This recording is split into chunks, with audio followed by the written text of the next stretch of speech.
أشرقت نفسي بنور من فؤادي حينما رددت يا رب العباد وانتشت روحي وصار الدمع يجري يا إلهي خذ بقلبي للرشاد أشرقت نفسي بنور من فؤادي حينما رددت يا رب العباد وانتشت روحي وصار الدمع يجري يا إلهي خذ بقلبي للرشاد في سكون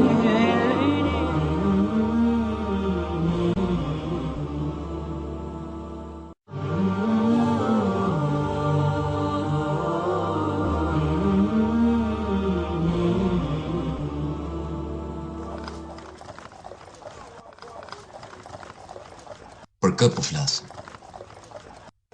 Po flasim për Muhamedin sallallahu alaihi wa alihi wasallam, krijesa më e mirë që ka ecur në këtë tokë. Ai është zotëriu i të parëve të fundeve, është zotëriu i bijeve të Ademit në ditën e gjykimit. Sallallahu alaihi wa alihi wasallam e kanë përshkruar si jo të gjatë dhe as të shkurtër. Ishte mesatar dhe ishte nga njerëzit më të bukur, thot Enesi. Nuk kam prekur më ndash më të butë se shuplaka e pejgamberit sallallahu alaihi wa alihi wasallam. Kishte flokët e bukur, as kaçurela e as të drejta. Mes shpatullave të tij kishte një shenjë që quhej vula e profetësisë. Kur buzëqeshte, ishte sikur cope hanës. O Zot, sa e bukur ishte buzëqeshja e tij, thot njëri nga shokët e tij. Nuk më ka takuar pejgamberi vetëm se duke qenë i buzëqeshur. Buzëqeshte shumë. Kur qeshte ndonjëherë, i dukeshin dhëmbët e tij, e nuk e ngrinte zërin e tij. Shokët e tij mblidheshin rreth tij dhe qeshnin, ndërsa ai buzëqeshte. Fytyra e tij ishte e bukur, e përshkrua njerëzit me përshkrimet më të mira. Në sytë e tij kishte një skuqje të vogël. Kur ja shikoje syt, dukej sikur kishte vendosur kozmetik, ndërsa ai nuk kishte vendosur. E kishte ballin e gjerë.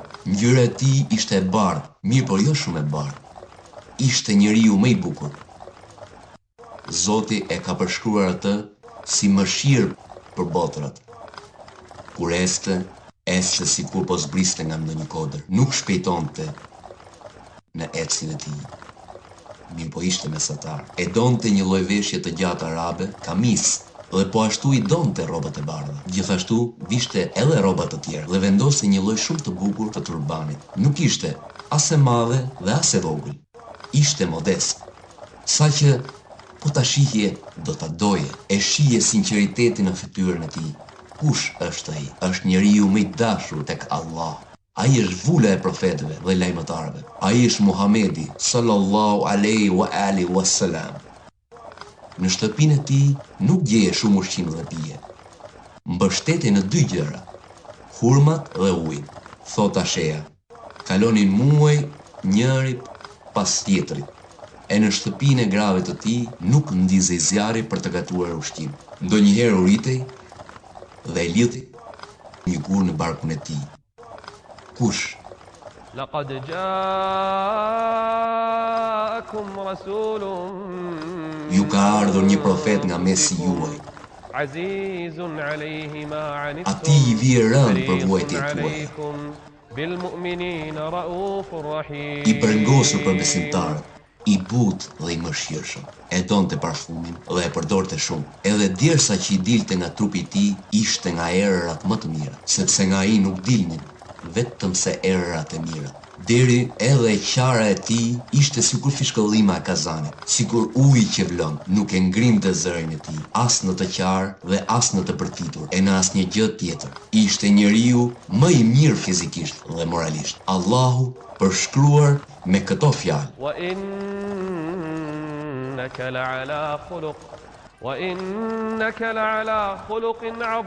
Vërtet ti je në një shkallë të lartë të moralit. E donte vetmin. dhe vetmimin me Allahun e tij. Falej shumë natën, çdo natë falej. Falej natën dhe qante, derisa vinte Bilali. E shikonte sallallahu alaihi wasallam duke qarë dhe i thonte atij: "O i dërguari i Allahut, pse po e bën këtë me veten tënde? Sepse Allahu ti ka falur të gjitha, mëkatet e kaluara dhe mëkatet e ardhshme." I thot Bilalit: "O Bilal, a të mos jem rob falënderues? A të mos jem rob falënderues?" Pastaj i tha Bilalit: "Më janë zbritur sonte disa ajete, mirë për atë që i lexon dhe nuk mediton rreth tyre." Me të vërtet, në krijimin e qiejve dhe të tokës dhe në ndërrimin e natës e të ditës ka argumente. Ka argumente për ata që kanë arsye dhe intelekt. Enesi i kishte shërbyer 9 vite dhe thot: "Ai kur nuk ishte zemëruar me mua dhe as nuk më ka thënë kur për diçka që kam bërë pse e bëre, dhe as nuk më ka thënë kur për diçka që nuk kam bërë pse nuk e bëre." 9 vite ishte e njëjta gjendje, kalonte afër fëmijëve dhe i përshëndeste ata. Kishte dëgjuar se një fëmijë i kishte ngordhur zogu i tij dhe shkoi tek ai për ta ngushëlluar. E i thonte: "O babai i Ymeirit." Fëmijën e vogël e quante babai i Ymeirit.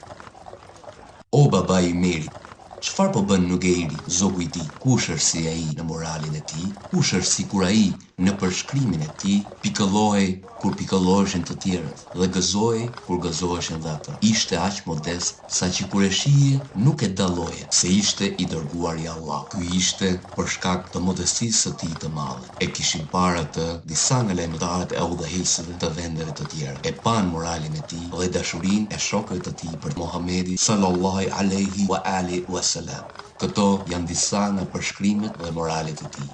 Për atë Allah, si kur të flisnim, do të na duheshin orë dhe ditë. E përsëri nuk do ta përshkruanim ashtu siç duhet të dërguarin e Allahut, sepse ai është udhëheqësi i të devotshmëve dhe zotëriu i bijeve të Ademit. Muhammedin khuluqun azim wa bihubbihi man la